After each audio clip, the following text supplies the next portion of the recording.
Shame seems to sit right at the center of the issue. I had to be aggressively engaging clients, and you do that via text message, a check-in. Hi, it's Karen. How are you going today? Just that little connection has been life-changing for some clients. I know it probably won't be good, but right now this is actually saving me. Yeah. And I don't know how else to be. This is all I've got. It's keeping me alive. Yes. Sometimes that is the truth. Yeah, it was for me. Unless that's been your experience, it's really difficult to understand. Look, I haven't looked back. It's been the most amazing, incredible experience, and I count my blessings every day. Before we begin today, we'd like to acknowledge the traditional owners of the land we're recording on, the Whadjuk Noongar people.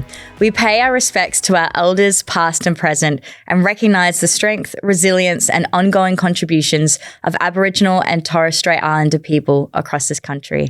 This land always was and always will be Aboriginal land. All right, let's get into it. Today's guest is Karen, a senior counsellor and alcohol and other drugs programs officer at Luma. Karen works with women and families navigating addiction and recovery with a particular focus on mothers experiencing substance use, including women who are pregnant or raising children while struggling with addiction. Through Luma, she's been involved in developing programs designed specifically to support these women in a space that's compassionate and non-judgmental. Today, we'll be talking about addiction and motherhood, pregnancy and substance use, the weight of shame, and why it can be so hard for women to reach out for help. Welcome to Shit's Fucked. Proudly supported by our seasonal sponsors, Coach Carly, Elevate Bianco, and Your Recovery. So Karen, welcome. Good morning. Thank you so much for having me. Yeah, my pleasure. It's nice to have you in the studio. I know we've met a couple of times before. Yeah. I mean, we've done, what was it, the coffee talk first? We've done coffee talk, yes. Through Luma. On the Women's Recovery page, yes. Yes, which is, how would you describe that? Women's Recovery page, started by Jackie DeGrusa, an amazing, supportive, non-judgmental space for women to reach out, get information about addiction, about mental health, about all things, basically life on life's terms. 14 moderators, so you never see anything negative on that page. And I do a live stream every Monday for a half an hour called Coffee Talk, hence the name, Coffee Talk Karen. And we just talk all things addiction and mental health. Yeah, cool. So that's through the Facebook page? That's through the Facebook page. Or is that the group or the page? So that is Women's Recovery Community Facebook page. Okay. Yeah. Just had to double check. That's the page. Cool. And what time on Mondays? Mondays at 9 a.m., 9 a.m. to 9:30. Cool. And they stay on there. The videos stay on there for a month, but all my posts stay on. Yeah. So what I do is I do about 10 to 15 infographics for whatever the topic is. Yeah. So then that information is available. Yes, okay. Because I know, actually, you've just reminded me, it was Jacqueline who first introduced us. That's exactly she was right. the very first guest speaker I had ever. She was season 1. She's an OG. She's the best. You better have her on here. I tried to get her back this season, but she's got a media ban from her workplace. So. All right. Well, not this season, unfortunately. I'll talk for her then. Yeah, not this season. But yeah, so really exciting to have you here today, and yeah, I'm just really excited to even get into more about what Luma is doing and really sharing more about that, because Luma in particular, I just love as an organization. I feel very aligned with Luma and I love everything you guys do. That is wonderful. I am really happy to hear that. And me too. Even though, yes, I work there. I have to say that, but yeah. The organization sells itself. So I do, in my role, I do a lot of speaking in public. I do some things on live streams and different things. I go out to other organizations and I don't have to say much because the service speaks for itself. The website is amazing. It is. Yeah, really extraordinary. Designed by my favorite millennial, Sarah. She is amazing. And that definitely, she spearheaded sort of this new trajectory for Luma, if you will, going into the next 10, 20, 30 years. Branding is looking fab, Sarah. Absolutely. The branding, A1. Oh, man. Well, that pretty much, you've started to answer my first question, but we'll dive into it deeper. Okay. So, yeah, before we get into the good stuff, tell us a little bit about Luma and like who you guys are and the work that you do there. Okay. So, Luma is actually one of the largest and longest running services for women in Australia. Almost 50 years. I didn't know that. I know. almost 50 years, and I'm 57, so a long time. Yeah. They actually were Women's Health and Family Services when I started working for them about 6 years ago. Yeah. And before that, I think they were Women's Health Works. So they've had a lot of different iterations, and they've just continued to expand. So we are in Northbridge and Joondalup right now. We've got 2 locations, but the goal is to take over the world. So that's what we're working on. So what we do is we provide multiple services. We are government funded by the Mental Health Commission and a few other funding bodies, and we provide services for all aspects of women's life. So I work in the alcohol and drug support program. We have mental health programs. We have domestic violence programs. We have kids programs. We have perinatal programs. We have a health promotions program. We have an eating disorders program. We have a nutritionist. Yeah. So you see what I say when you look on the website, people are often marvel at how many services that we offer, and the vast majority of our services are free. Yeah, and even the endo clinic you guys opened at the start of the year. The endo clinic and the Shenton Park clinic, it's incredible. Pelvic pain, it's the highlight right now. It's so underrepresented for women, and you look at the content that Sarah, again, has put out and our health promotions team put out. Gotta love her. And it's extraordinary because women have been suffering in silence. Women of all ages have been suffering in silence with pelvic pain for so many years. Yes. And now they finally have a voice. And being told it's normal as well. It's just, you're just a girl. Yeah. Yeah. Just period pain. That's it. Pull your socks up. You're all right. Yep. Yeah, absolutely. So it is. So the clinic is doing some exciting things. Yeah. 3 clinics. So one in Northbridge, one in Shenton Park, and one in Joondalup. We might have to get you back on another episode to dive more into that. Absolutely. That is really important as well, because I know so many women that are affected by that, and I have been referring you guys. Great. I'm like, Luma, check out Luma. They've got a clinic. Absolutely. Brand new. It's so important. And perimenopause and menopause and postmenopause. When I started at Luma 6 months ago, that was 6 years ago. Sorry, that was one of my first questions. I'm like, why isn't there a menopause clinic? So it's on the list, But it's women across the lifespans. Yes, that's great. Yeah. That's really wonderful. Thank you for that. Sure. So what made you want to work in this space, supporting women through addiction and recovery, in particular? Great question. I did not. I'll just say it straight up. So you fell into it? I did. I was at uni getting a master's degree in counseling. I wanted to work in eating disorders. That is my lived experience. Had my placement set up at Hollywood Hospital in the eating disorders clinic. And the day before I was supposed to start, they rang and said, because of COVID, we're not going to take anybody on. And I was devastated. Man. My lecturer said, he goes, Women's Health has called and they said they would like a grown-up. They'll take a grown-up for placement. And I'm like, yeah, I'm a grown-up. Send me. Okay. So I really didn't even know what Women's Health was in Northbridge. I had been to Women's Health in Fremantle, but I didn't realize there was more than one. Yeah. So I've gone to do my placement there. It was absolutely amazing. I had an extraordinary supervisor, and then a job came up, part-time counselor, and I thought, I hadn't applied for a job in 20 years. I didn't have a resume. I was raising children. I thought it would be good practice. So put my resume in, went to the interview, and it was really competitive. And I thought, well, that was good practice. And then they said, well, we're giving you the job. And I was like, are you? Really? And it had started out being part-time, and they changed it to full-time. And I had been a TAFE lecturer for 15 years. So I had to go back to TAFE and say, hey, I'm going to take this job. And my boss was like, no, we'll give you 6 months leave because you won't like it. You'll want to come back. God bless her. And I'm like, I don't think I'm coming back. They obviously didn't want to let you go. No, they didn't want to let me go, which is nice. It's nice to be loved. Yes. Yeah. Yeah. But look, I haven't looked back. It's been the most amazing, incredible experience. And I count my blessings every day. Yeah. And so when did you start with Luma? 6 years. 6 so, years. Yeah, November 30th, 2020. So I'm there. Right around COVID almost time. 6 years. My God, that was 6 years ago? It's crazy. It's hard to even, I just think back and I think, wow, we were in the middle of a pandemic. I only just jerried that was 6 years ago. Holy hell, that felt like yesterday. It does. Yes, it absolutely does. So it's gone really fast. Yeah. Oh my God. All right. Next question. So here I am. So do you think society holds, well, we're going to go back to mothers and, them struggling with addiction and, whether that's through pregnancy or after the fact. Yeah. So do you think society holds mothers to a different standard when it comes to alcohol and drug use compared to other people? I think that is a great question. And I think the first thing I'm going to say is, the feedback I get from clients a lot is that they like to come to my programs, they like to come to my groups because I don't talk shit. And that's flat out. We can't put that in the reports. We can't write that down for the funders, but that's the truth. I try to shoot straight. And so the reality of it is, women are held to a higher standard than men. And mothers are held to a higher standard than men. They just are.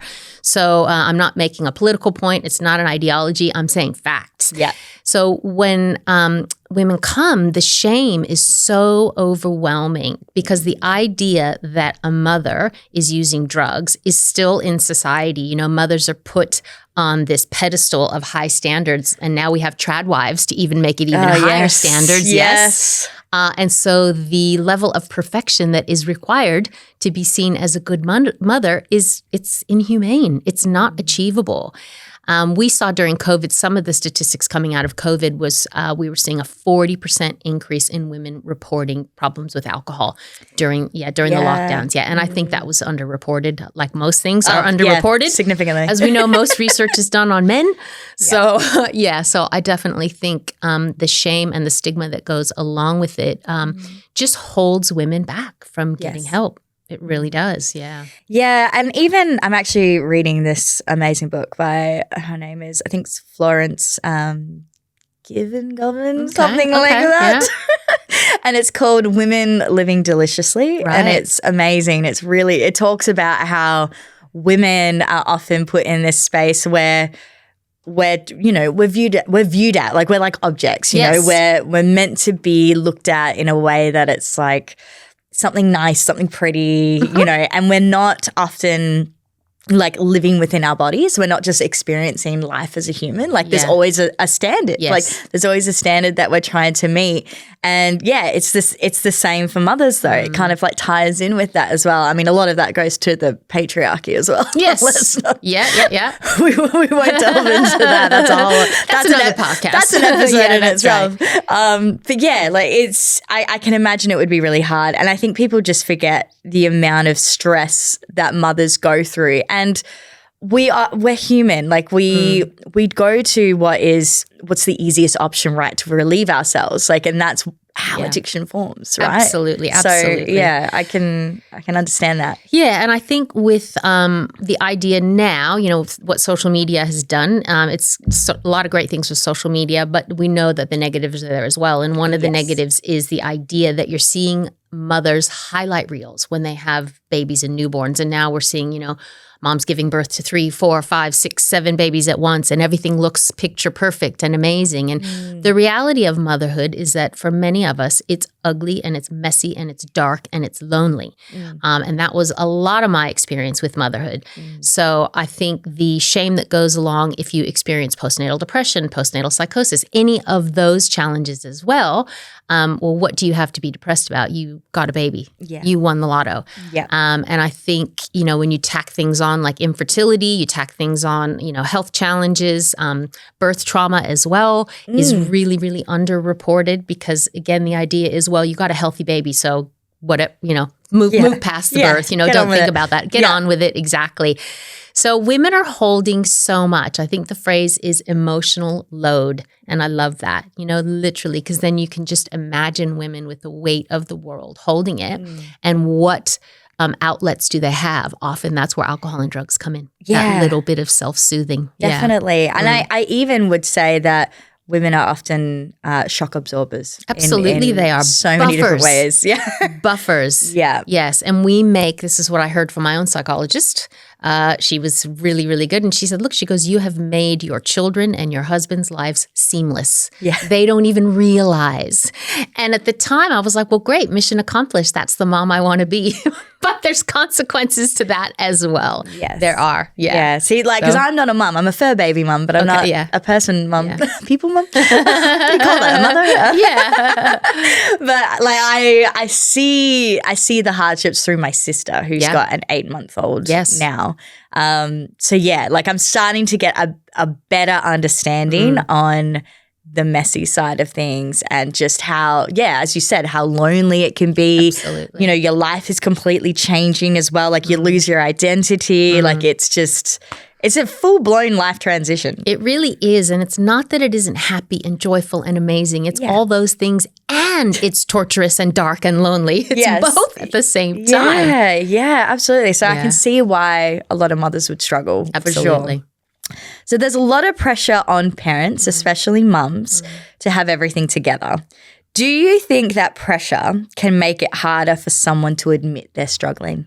Most definitely. The shame, I think, and the pressure is overwhelming. So I know from myself, my husband at the time, and family was like, postnatal depression is not a thing. Pull your bootstraps up, you're fine. And I was severely postnatally depressed. I really needed help, but I wouldn't get it because of the shame. I didn't want my husband. I didn't want my family to think I was, the crazy one. And that cost me quite a few years of really, really suffering. And so I do think, we get messages from family, from friends, from social media, from work. In the US where I'm from, you go back to work 6 weeks after you've had a baby. That's how long maternity leave is. So when I got here and I went, wait, what? You're having 12 months off? What do you mean?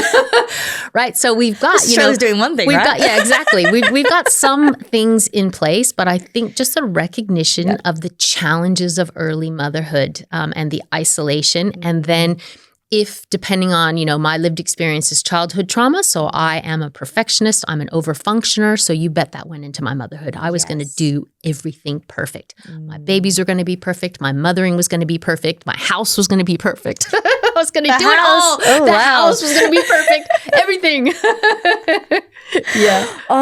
So how did you go with experiencing postnatal depression? Because for me, I don't have a full understanding of that. I'd love to actually touch on that a little bit more if you don't mind. It looks different for all mothers. So for me, I initially was told that I couldn't have any children. And so we struggled with infertility, and IVF was just not something that I wanted to do. So the three that I've ended up with are miracles, without a doubt. I got three. I'm a mom of three boys. So the first baby, it was just like euphoria. Even the doctor was like, "It's a miracle. You're having a baby." And so Christmas miracle. Exactly.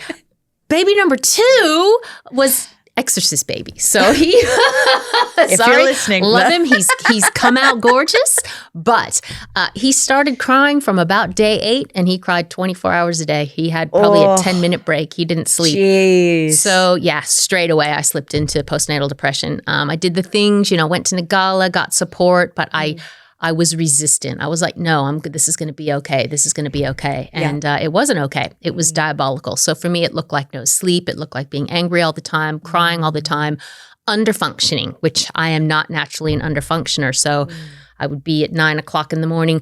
What am I going to make for dinner? And then pretty soon it's 5 o'clock and there's no dinner. All those perfectionist things that I wanted to have in place, I literally physically could not do. So really, really tough time. And because I was so resistant to getting treatment, cost me a few years. So my next baby came really quickly after that. For a person who couldn't have children, I had a few children, and it just piled on top. Piled on top. So it was just, I couldn't function. I couldn't think, really, really low mood, just unable to get things done. And then a lot of anger. So really snappy, dysregulated all the time. Not the picture of motherhood. But it kind of is, though. But it is. That's exactly right. It's not, and it is, And my boys have turned out amazing, amazing humans. But what I do for myself, because I've had to come to terms with that, they're able to articulate now. They're 22, 24, and 27. And especially the youngest, he's able to articulate that he did not feel emotionally connected to me when he was little. Right. And that broke my heart for a long time. But that process of self-compassion and self-forgiveness has taken me to that place where I can look at all the photos, because I took a million photos when they were babies, and remember, that I was there and I was doing the best I could. Yeah, absolutely. Well, thank you for sharing that. I appreciate that. I hope somebody out there listening will say, oh, really? That sounds like my life. And go get help. Yes, and go get help immediately. Yes. So for mothers in addiction, many of them deeply love their children. Yeah. How complex can that situation be inside a family? Like if a mum is going through addiction as a coping mechanism? Absolutely. So I love that question, because it's as if it's a question between, if you loved your child enough, you wouldn't use. Yes. So I am the daughter of an alcoholic, the sister of drug addicts. And I remember as a child, that was my thinking. I was like, if you loved me enough, Dad, you'd stop drinking. And my brothers, if you loved us enough in this family, you'd stop using drugs. And that is a way of thinking. It's simplistic because you don't understand the experience. Very black and white. It's very black and white, very black and white. My oldest brother was a heroin addict. My dad was an alcoholic. And I think you can't understand it, that walk a mile in my shoes. And so that perspective within the family, we know that, yes, we are a women's health and family services. Yes, we are Luma, but we do help the whole family. So what the mom holds is she holds that shame. Well, you must not love your children if you're using drugs. You must not love your baby if you're using while you're pregnant. That's another big one. Why can't you stop? You have to stop for the children. That's another, misnomer, right? We don't stop for anybody else, including our children. However, in the process of recovery, there might come a point where you have to hold yourself accountable for whatever your failings were as a mother, because we all have failings, and you'll have to rebuild a new relationship with your children. Yeah. And it's not easy. I see it all the time because I'm working with women across the lifespans with children of different ages. And so it's that getting to the place where children can see their parents as human beings. And that was the hardest thing for me. I wasn't able to do that with my parents until probably my late 30s, early 40s, seeing them as humans. Yeah. My parents, again, generational trauma just went down the line, down and down and down. And that is the case for many, many people. And especially back then as well, they wouldn't have had a lot of the resources and knowledge that we have now. So it would have been a lot harder for them to even recognize what was going on for them. Absolutely. So I find this a lot as well. So I'm 57. My dad, he's been gone for about 25 years, but he was born in 1927. My mom was born in 1937. My dad fought in the Korean War, never spoke about it. You would never know, right? Wow. They had really, really horrible abuse. They lived through poverty, all kinds of things. So, they brought all of those things into this family that they created together, and then it just kept going. But you're right. There was no discussion of mental health or addiction or alcoholism or any of those things. Yes. Yeah. And I think that's what I've seen as well, even with my clients, in the your recovery side of things as well, is that it's all trickling down. It's all trickling down from, the parents, from their parents, and it's just this ongoing snowball. And it's good that there's people now starting to recognize and educate themselves on, hang on, this actually isn't right. They're able to recognize that these patterns are not that they're not okay, but they're not healthy for them, and that they can go and get some help, and there's resources there that are available, and they're starting to break that cycle. So that's been really, really rewarding to see. And I think when you see, I have lots of clients that are over 60. And there is, again, in the sector, we talk about, people who go into retirement and maybe go into supportive facilities or, over 55s, but there's no alcoholism and there's no drug addiction in those facilities. It's all of a sudden, if you're over 55 or over 60, you don't have alcoholism anymore. It just disappears. And we know that isn't true, right? But when I have clients that are over 60 they're coming in later in life, and they're just saying, I wish I knew this. I wish I knew this 20 years ago, 30 years ago, 40 years ago. My life would have been so different. Yeah. And my response is, well, it's not too late. Because we know, women are living to 80, 90. You can still have a productive, peaceful life, whatever time you have left. Yeah, absolutely. And I've even got one client in mind that I know for their circumstance, it's so hard for them to even get the support that they need because the support around them are of those older generations and they don't have all the tools and resources or understanding either. I think that's been a really big part of it as well. And then so they're kind of feeling on their own a lot of the time. So it's good that Luma is providing these kind of services. And I know there's is there support groups as well? Absolutely. So Holyoke actually runs one of the longest running parent support groups for parents who are navigating children who are struggling with addiction. Yeah. And that group runs in Vic Park. It's really like you hear the stories coming out of that of parents who were just pulling their hair out and didn't know what to do. So it's the whole family. It's the children, it's the parents, it's the grandparents, it's the uncles, it's the aunts. Yes. Right? Everybody needs support. And it's really interesting with addiction, we're only just sort of coming to that recognition that the whole family needs support, even though like the fellowships have Al-Anon, they've had those support groups all along. We know best practice for treatment of eating disorders and anorexia is treat the whole family. So of course you can extrapolate that and say that with addiction and mental health. It's the whole family that needs treatment. Absolutely. And that's something that I recognized as well quite quickly when I launched Your Recovery at the start of the year, was that I was starting to get a lot of the parents like giving me calls and asking for help and for advice, which was fantastic as well that they took that initiative. But it made me even implement a service like support for loved ones because I was like, wow, this is a real need. Like, and this is only going to benefit the other person, like who's going through it. So I think you're absolutely on the money with that. Spot on with that. Yeah. Everybody needs support. There's nobody, even the pets might need support. I don't know what it looks like because I don't work with animals, but just saying. Who knows? Yeah. So let's look at that later. I'm understanding there are antidepressants and anti-anxiety medications for pets now. So if you have pets that need help, get them some help. Get them help. It's out there. All right. So what happens when a woman is pregnant and still using? Do some women avoid seeking help during pregnancy because they're afraid of judgment or losing their child? Absolutely. So we work at Luma. We work basically side by side with child protection, with community corrections, with the Department of Justice. But we say we work with them. We don't work for them. Yeah. We work for the clients. Yes. And so in our capacity, if I've got a client who's engaged with DCP, my role is to help her meet those requirements for DCP, because what you want in the end is to have DCP reduce their engagement, reduce their involvement, and they do that when they feel like everything is going well and safe. The challenge with DCP is they've got a public relations problem, and they still do.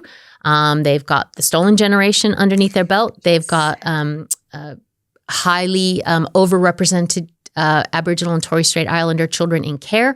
And so we know there are many, many fears that are entrenched in society.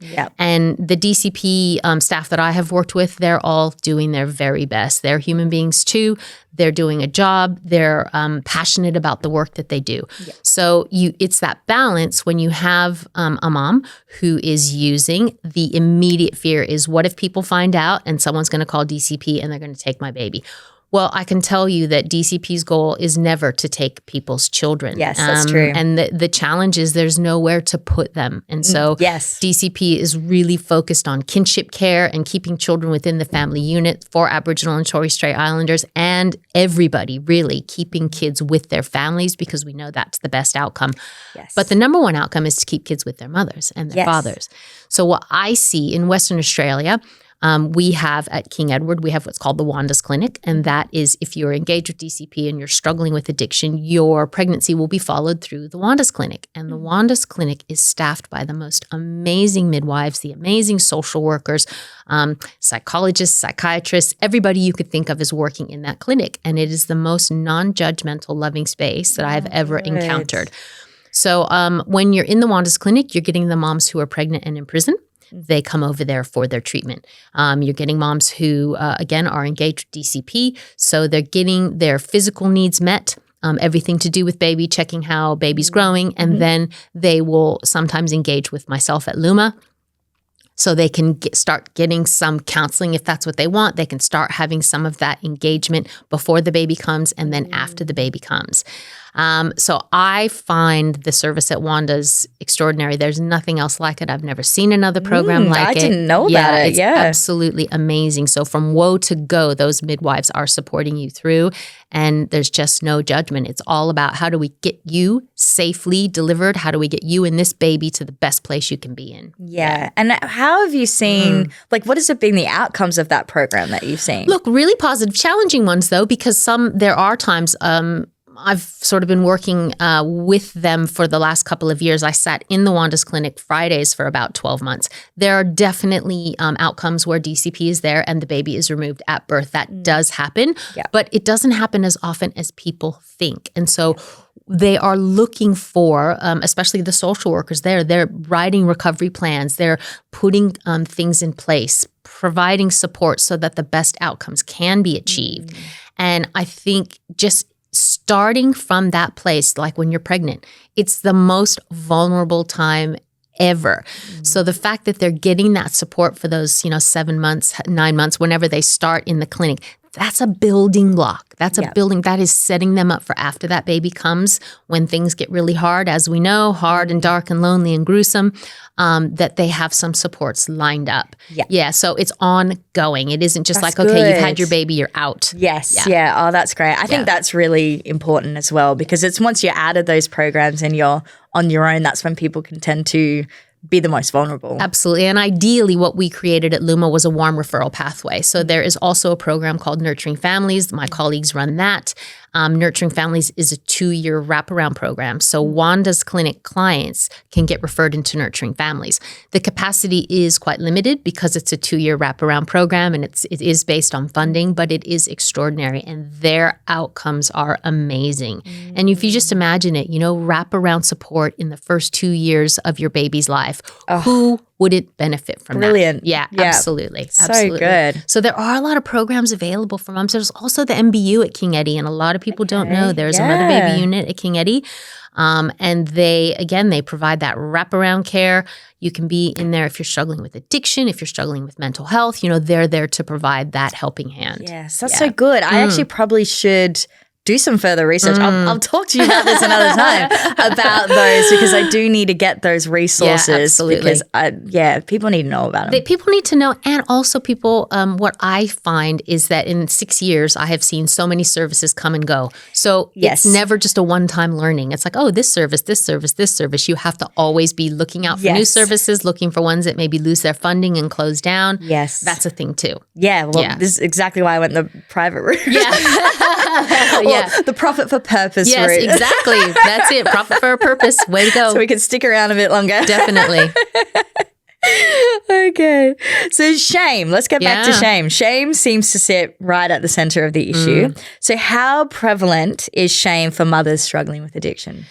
Yeah, I think with shame, until I really became aware of Brene Brown's work, and that deep work about shame, shame never occurred to me. And then when she, very first time I saw her describe a shame shit show, I was like, oh, that sounds like my life. But it resonated with me so much. And I use that language all the time in groups because everybody shakes their head and goes, yes. So the challenge with shame is that, it thrives in secrecy. So we might feel shame, but we're not going around saying to people, I'm feeling a lot of shame. We just hold that. It's that imposter syndrome. If anyone knew how much shame I was feeling, if anyone knew the real me, they'd run away from me. Yes. And so if you think about, there's already shame and stigma with addiction. We know that in society. Massively. That's it. There's 2 schools of thought. You're either bad and you need to go to jail, thanks to South Park, drugs are bad, right? Or, the school of thought, which Luma subscribes to, is harm minimization. You need support, you need self-compassion. But they are competing because we know the justice system is full of people who are struggling in addiction. And prison is not the place to recover from addiction. Except one do. We can talk about that's another show too. But I think just that recognition that it's a hard road to navigate, and then you add motherhood to it. And so the shame can just build and build and build and build. And pretty soon it's like, I can't possibly call anybody or tell anybody I need help because they're going to say, what kind of mother are you? Yes. How could you? That sort of thing. Yeah. Yeah, that's really hard. Because I can talk from the experience of that, like through addiction. Not so much the motherhood side of things, but I remember shame and the guilt. Yeah, the guilt as well. That was really hard, and I always just felt like I needed to protect others. Yeah, and I didn't want people getting too close because I didn't want them to really see how bad things were. Yeah, and I also didn't want to be confronted with that either. I was also scared to face how shitty things were, and there's that side of you that's like, well, you did this to yourself. Yeah. Like you did this to yourself. Absolutely. You're in this situation because you've done this. Yeah. So that was kind of playing on my mind as well. And I'm like, yeah, well, what will people think of me? Like, I should just, sort my shit out. Yeah, Like, that's it. But I don't know how. And that's where I would get stuck. Because I'm like, I don't know how people are going to respond to this. I know it probably won't be good. But right now, this is actually saving me. Yeah. And I don't know how else to be. Like, Absolutely. I don't know how to deal with my life the way that it is right now without this. Like, I just don't, I can't do it. I just love that frame, Paris. This is saving me. Right now, this is saving me. And whether it's meth or alcohol or gambling or sex or whatever it is, that frame of right now, this is all I've got is keeping me alive. Yes. Sometimes that is the truth. Yeah, it was for me. Unless that's been your experience, it's really difficult to understand because people will just say, "Well, just stop using." Yeah, that's of course. it. Just stop doing it. Simple. Right? Yeah. Why didn't I think of that? Yeah. And I think that understanding that as human beings, actually, it's just, we're much more complex. Addiction pathways are a pathway in the brain. They're like a little trench that's been dug out, right? And the trench just doesn't fill up overnight because you do some happy affirmations and go to a couple of meetings and you're like, oh, well, I'm good to go. Yeah, absolutely. So much unlearning. And there's a lot of healing that your brain has to do because, there is like new neural pathways that you have to pretty much unlearn, and it's just and create new ones as well. And it's just it's so many of the things, and there's your dopamine and your serotonin, like everything we are gets running on impacted. chemicals, and then when you add menopause and perimenopause and all the chemicals and childbirth, the chemicals of being pregnant and giving birth and all the really doesn't get a lot of attention. It's very much just like you won the lotto, you had a baby, get on with it. Yeah, well done. Congrats. Well done. You did it. You hatched a human. Here's a present there for your baby shower. All good now. Yes, absolutely. Yeah. And I think, I use humor. My humor is very dark and twisted because it's been a lifesaver. It has been a lifesaver. Yeah. So I often get feedback. I've been speaking in public since I was 12. And I do often will get feedback and people will say, gosh, I'm not really sure that humor really fit in this deep and dark conversation. And I'm like, well, for me, it does. Yeah. Humor is the anchor. Humor and hope are those two pillars that hold me up. So and that's I mean that's what Shit's Fucked is about. I know it's heavy topics, but I mean I don't want to be sitting here like all dark and gloomy the whole time. I mean, humor is a life force for me, really, as well. Yeah. Yeah. Look, I gave a presentation at another drug and alcohol service to all of their staff. And I do get really excited and I am really sort of out there. And one of the staff at the end raised her hand and she goes, I don't know what you're on, but I would like some of it. And I was like, now that is actually funny in a group of alcohol and drug counselors. I said, I'm not on anything. I'm high on Luma Life, Luma Life. I love that. Getting high on your own supply. Absolutely. So good. Absolutely. Oh, well, there's also this really normalized mum and wine culture. Do you think there's a difference in how society views that compared to a mum who's struggling with addiction? Absolutely. So wine o'clock is a thing in the U.S. I'm from California, and so I've been here almost 30 years. And the wine o'clock culture, alcohol has never really been my thing, but I see it in my friends, in my circles. It's that let's just get home after school. So when you have kids, you will find out after the school pickup from 4 p.m. to 8 p.m. is the witching hour. You're like, I just need some wine to get through, or I'm hanging on till 8 o'clock when the kids go to sleep to get my wine. Yeah. So that culture has been created and not, I don't think consciously. I just think women have so few outlets. I really do. And I think in this country especially, this is an alcohol-fueled country. Massively. I am absolutely amazed. I always marvel, and alcohol is really expensive. So, at home I can go to 7-Eleven. I can buy alcohol at the grocery store, wherever. Here, it's, you have to go to the bottle shop and you have to physically make the effort to get it. But alcohol is in every function, every sport, every activity, and weddings and baptisms and the whole thing. It's got it in everything. It's in everything. Awards, it's just alcohol everywhere. And so if you're someone who is trying to reduce your alcohol or you want to remain abstinent, it can be really challenging. Yes. So that society, I think, with moms, I guess it's sort of that little secretive culture, like the little ha ha ha, we've got our wine culture. Exactly. And it's not a problem until it's a problem. Yeah. That is the key. So many women, no trouble. Couple of glasses of wine before bed, all good. But Too many women, then it gets into that slippery slope. And that is the only stress reliever they have. So there's that sentence again. This is keeping me alive. This is what I have that I can hang on to. Yeah, absolutely. And I see it a lot even on Facebook. Even just, even if it's just someone finishing work and they're using wine or alcohol as something to like de-stress from the day, take the edge off. But I guess like when I saw a lot of that, and I'm not coming from a place of judgment at all. Like I completely understand it. I've been there myself. I was an alcoholic for 17 years and I was a meth addict for 10. So I definitely know my alcohol. And I'm on the harm reduction path as well. Like so I do still occasionally drink. But yeah, the veil kind of drops when you go into recovery and you start to see things for what they are. You start to call a spade a spade. So it's not coming from like a place of judgment, but it's like, hey, like I think you need to actually look at what's really going on here. Yeah. Like instead of, normalizing this like trend in a way, let's look at what's actually happening. What need is not being met right now that you're having to reach for this wine? Like you're obviously stressed.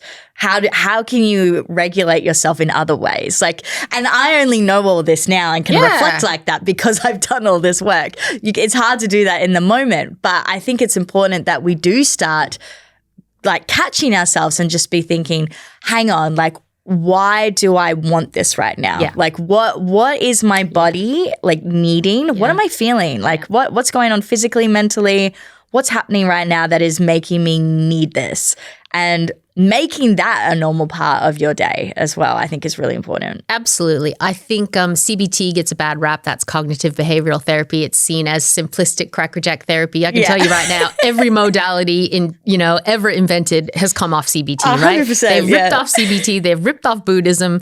Nobody's inventing anything new. It's CBT. And CBT is thoughts, feelings, and actions. Yeah. And it works both directions. So then it can go actions. Oh, I picked up and drank 3 bottles of wine. Okay, what was happening right before that? What was I thinking?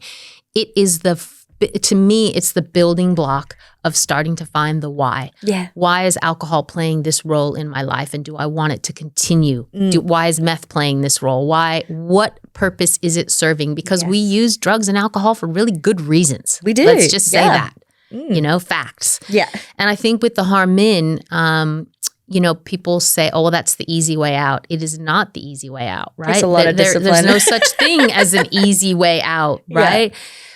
It's skill building. Yes. And so the people, I'm very much about, I'm concerned about the wellness grift and the addiction grift and the mental health grift and all the crap that's being sold to people who are really vulnerable that they don't need. Yeah. And so it's so important to recognize that actually we have everything we need. We do. We're just lacking some skills. Yeah. That's all. Agreed. So my favorite doctor is Dr. Glenn Patrick Doyle. He's a recovering addict, a psychologist, doesn't have anything to sell, doesn't have a program or a book or nothing. And the name of his website is Use Your Damn Skills, because it's skill building. Trauma recovery, addiction recovery, mental health recovery is skill building. Yes. Yeah. Yeah, it's so true. It's so true. Oh, thank you for sharing that. Appreciate that. So Luma has a program designed specifically for women going through addiction. Yeah. So what does that support actually look like? Great question. So I came into this, I'd been a TAFE lecturer 15 years, a fitness instructor, a yoga teacher, so I'd never worked in this sector. So the first thing they said was, we want to start a program for women that reduces all the barriers. At the time, there was a concept called you had to be group ready. So you had to have an assessment before you attended a group. Okay. And as we know in the fellowships, you just rock up, right? Yeah, yeah. But groups around town, you had to go through an assessment, and if you weren't quite grounded enough, you couldn't come to group. I didn't know that. Absolutely. That's crazy. It was a thing, group ready, right? And so my boss at the time, Kate, she said, look, we just want to have drop-in groups. And I'm like, yeah, that sounds good. I've been a TAFE lecturer. It's a drop-in group every day at TAFE, so let's do it. And so we just started by creating groups in Joondalup at Lottery's house, and they were drop-in groups. So mental health, psychoeducation, and addiction groups, and then smart recovery, because smart recovery is harm in. Love smart recovery. Love smart recovery. Lots of research to back up the effectiveness of smart recovery. And that first year, I got the same 2 people coming every week to every group, and those 2 people know who they are, because it takes about 12 months to really build a program, and I built it from scratch. I went old school. I just used flyers because I got a lot of kickback at the time. People were saying, oh, let's just put it on Facebook. Let's just advertise it. And I'm like, no, the people who are really struggling in addiction are not on Facebook. They are not on Instagram. They need a flyer. They need to see a flyer at a meeting, at a school, somewhere. They need their GP to give them a flyer. So that was part of my role as well, to infiltrate every GP, every hospital service, and other addiction services. So my next question at the time was, why aren't we in partnership with Serenian? They are the main provider of residential rehab. And again, 6 years ago, you didn't partnership with other organizations because the idea was we're all in competition for the same clients. Yes. And here's me going, there is no competition. There's enough clients for everybody, and we need to partner with Serenian. More than enough. Exactly. But probably funding as well. Because the funding puts you at odds with each other. And it's an absolute thing, but I just ignored that. So I've managed to build an amazing partnership with Serenian. So we share. Awesome. I've got Sandra coming over. She comes on a Wednesday to deliver Smart Recovery. We go over there. I work with Greg, I work with Courtney, and this is the thing. It's like, I know that if I send if a client says I want to go to rehab and I say, look, let's look at Mandamia, let's look at Sarana, I know the service they're going to get. I can feel really confident in that. And we are so blessed in WA because we have so many residential rehabs that are amazing. So I think what the service looked like was initially the groups and then one-on-one, obviously me providing one-on-one. But the key little piece was interacting with clients via text message, which sounds like, what is a text message going to do? However, there's lots of research to back it up, because these clients, when they're really, really acutely struggling with addiction, no one's going to come and sit down for 12 sessions of counseling. Come to counseling once a fortnight for 12 sessions and you'll be cured. It just doesn't work, this cohort. It's not that linear. So I don't want to use aggressive, but that's what I had to do. I had to be aggressively engaging clients. And you do that via text message, a check-in. Hi, it's Karen. How are you going today? And they'd be like, oh, nice. I'm good. Great. Would you like to come to group? Probably not today. Okay, I'll talk to you next week. And that's enough. Just that little connection has been life-changing for some clients. So there's a lot of, it's the bat phone. My work phone is the bat phone. My phone number is on every flyer. I've had people call me from all kinds of places going, I'm holding your flyer right here. And I'm like, great. Flyers are getting everywhere. But it works because it's the connection. It's one phone call. It's the no wrong door. So as soon as they phone me, if they phone that mobile, I'm going to say there's a group on Wednesday. There's a group on Monday. Come in. They've got something, because that first phone call is always the hardest. Yeah, absolutely. And I love that. I remember when you first were telling me that you did the text message, I was like, that's cool, because I actually do that in your recovery as well. But I know there's a lot of services that won't. No, because the phone has the potential to be, problematic. It definitely does. Boundaries can be crossed. Yes, definitely. Keeping you up at all hours of the night, all that kind of thing. Not that you have to answer at that point in time. That's where you put your own boundaries in. But I love that you guys are doing that. I think I agree that type of connection, it makes you feel, it kind of like, it brings that mutuality as well. It's like, it makes it easier to engage with someone who you feel there's no power imbalance. Absolutely. And a text message, I feel, helps with that. It really does. And it's not quite as confronting. So clients who are terrified to come to a group, I can say, I'll meet you outside. I'll wait for you. That sort of thing. Also, when they talk to me, I can tell you that the accent does make a difference, because it's a conversation starter. It'd be like, oh, you sound American. Are you American or Canadian? No, I'm not Canadian. I'm American. And then it's the icebreaker. It's that little tiny thing. It's like, okay, maybe I'll go give that group a go. So often in the sector, people will say, do you know that American girl from Luma? I'm like, oh yeah, that one. So I have to always make sure I behave. But it sounds like a little thing, but it's actually, it's a seed where a client knows, oh, somebody's thinking of me. Somebody's out there thinking of me, and I can go to this service and I can get some support. That's awesome. I love that. Thank you. Well, what were some of the biggest challenges you faced when you first introduced the program? Lots and lots and lots. At the time, Women's Health and Family Services had a public relations problem. My undergrad is in public relations, and they were really seen in the sector as a domestic violence service. And we're not actually a domestic violence service. We are a women's health and family services, and domestic violence is one piece. Alcohol and drugs is a big piece. So the first thing I worked on was changing that narrative in the sector and really putting forward that we are an alcohol and drug service. This is what we offer. This is what we get a lot of funding for. Yes. And then the challenges, though, is just it takes a lot of legwork to get the word out there. And I was willing to get on social media. My boss changed my name. That's how I ended up with Coffee Talk Karen. So that made a huge difference interacting with Jacqueline DeGrussa on the Women's Recovery page because that gets you out there and just word of mouth. And then getting to know other services, getting to know all the mental health units, all the hospitals, all the social workers so we could create those warm referral pathways. And here I am 6 years later. Most of the services know me by name, which is great. And the referrals come through thick and fast. But, it's always the challenge with funding is that first 12 months, I had nothing to show but my 2 clients who, were doing really well. It was great. What a great service for them. Really positive outcome. But if the Mental Health Commission was looking at that and looking at cost per person, it wasn't looking very good. But having said that, here I am 6 years later. The last round, was 916 people came through groups in 12 months. 916. Well, I was at the group. When was it? It was like a couple of months ago. Yeah, and it was packed. Yeah, we didn't even have enough chairs. No, you had that's to exactly start bringing more in. All the groups, they are packed, which is great. And the women connection, as you know, connection and isolation, we're having an epidemic of isolation. The women support each other because I'm just one person. Yes. So part of my role as well, as a practitioner, you talked about reducing the power imbalance. I use my lived experience, which is why I'm not a psychologist, why I wanted to practice this way, so I could use my lived experience.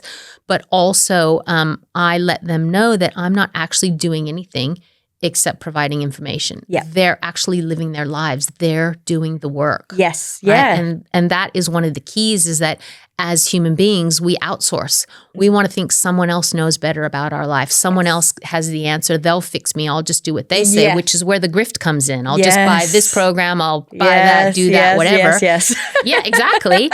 We know it's a $2 trillion industry. And for the most vulnerable of people, it's that belief that I don't have it inside of me. Somebody else has it and I have to go get it. No, it's inside of you.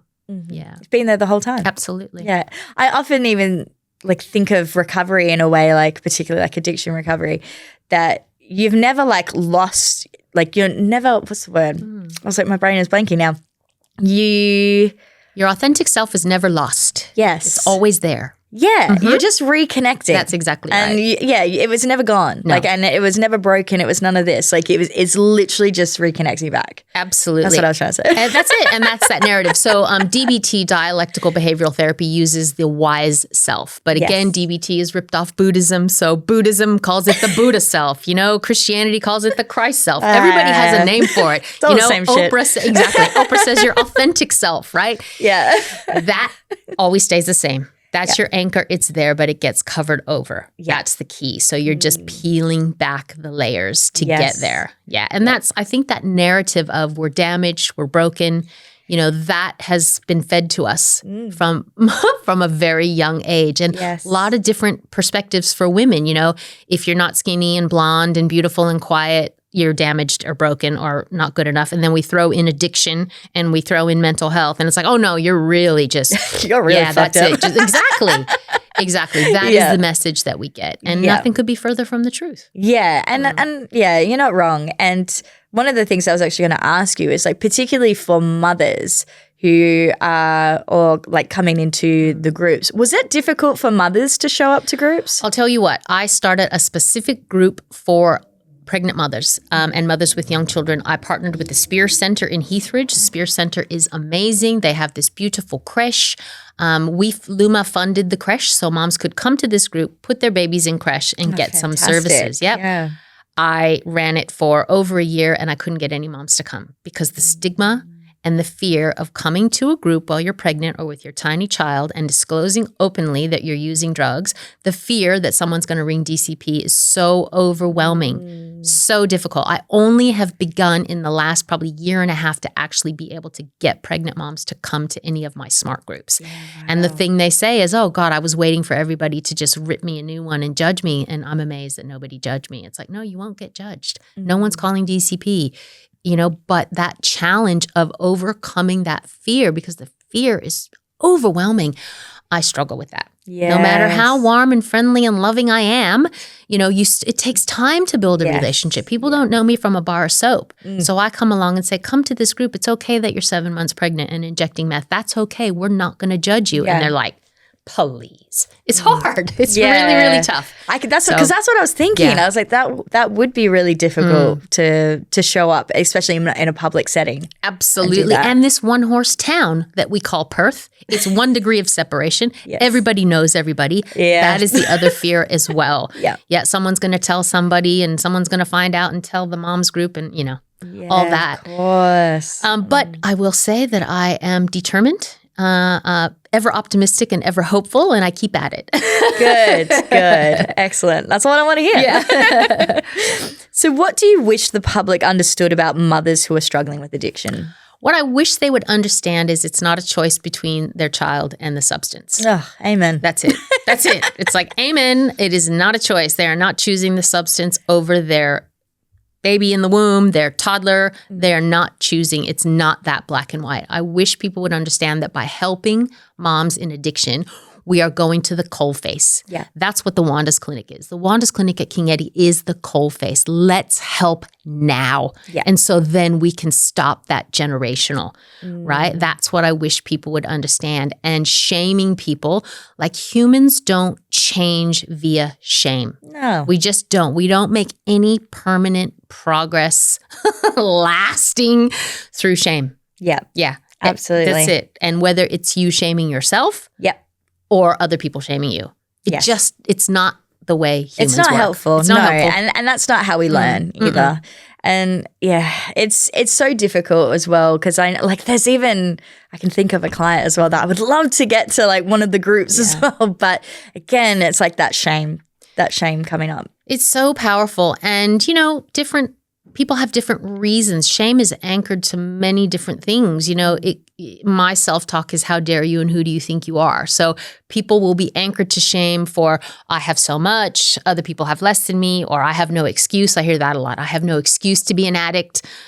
I've got everything, that sort of thing. Or, the other end of it, well, everybody in my family is an addict, so of course I'm going to be an addict. So there's lots of stories.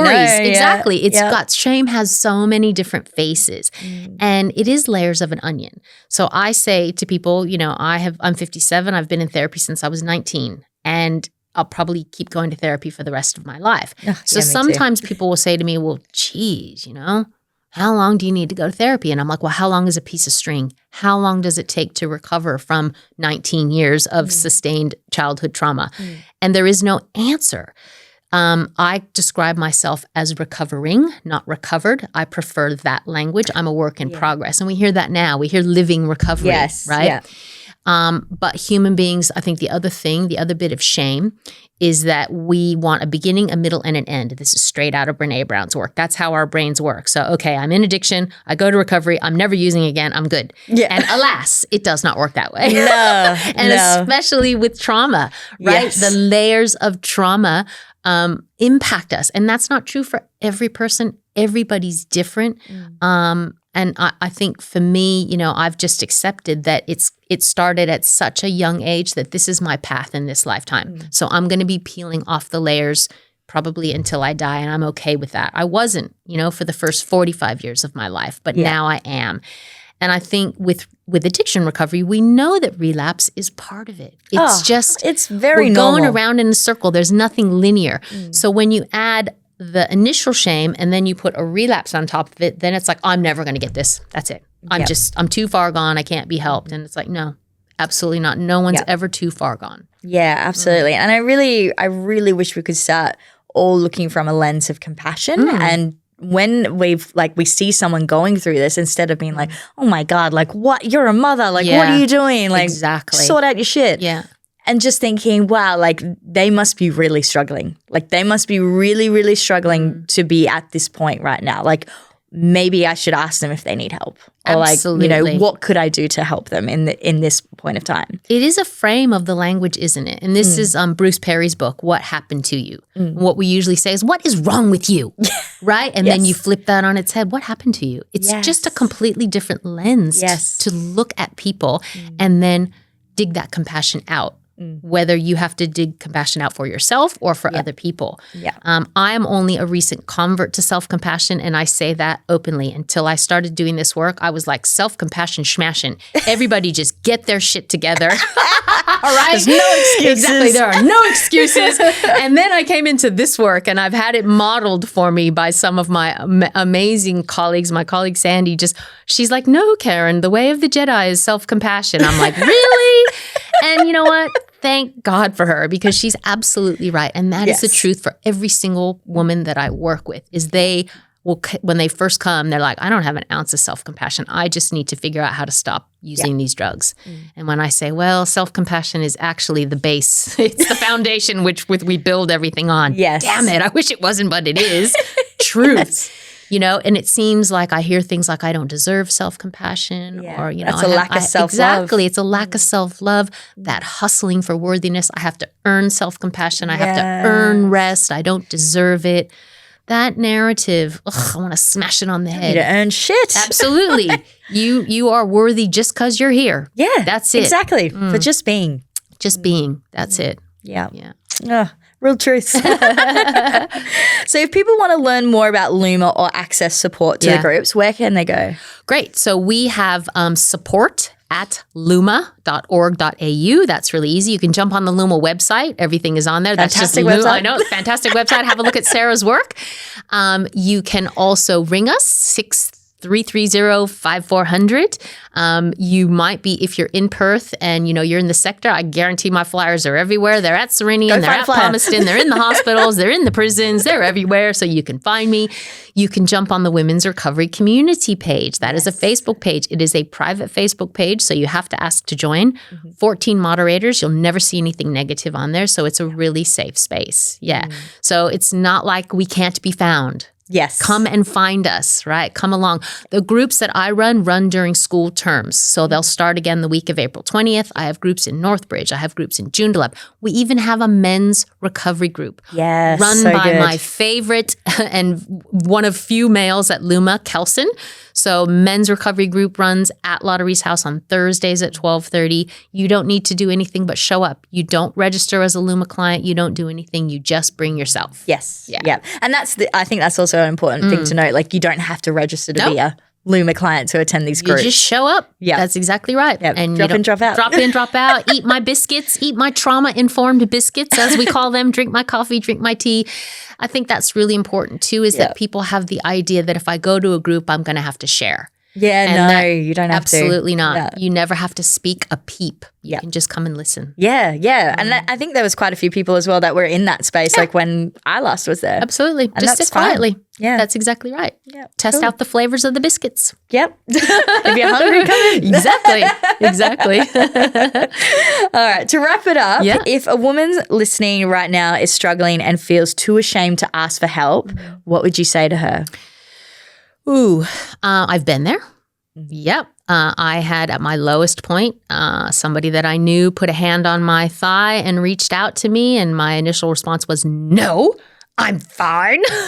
Fortunately, she persevered. Not everybody has that. Some of us have nobody. Some of us have hid it so well that no one would even know.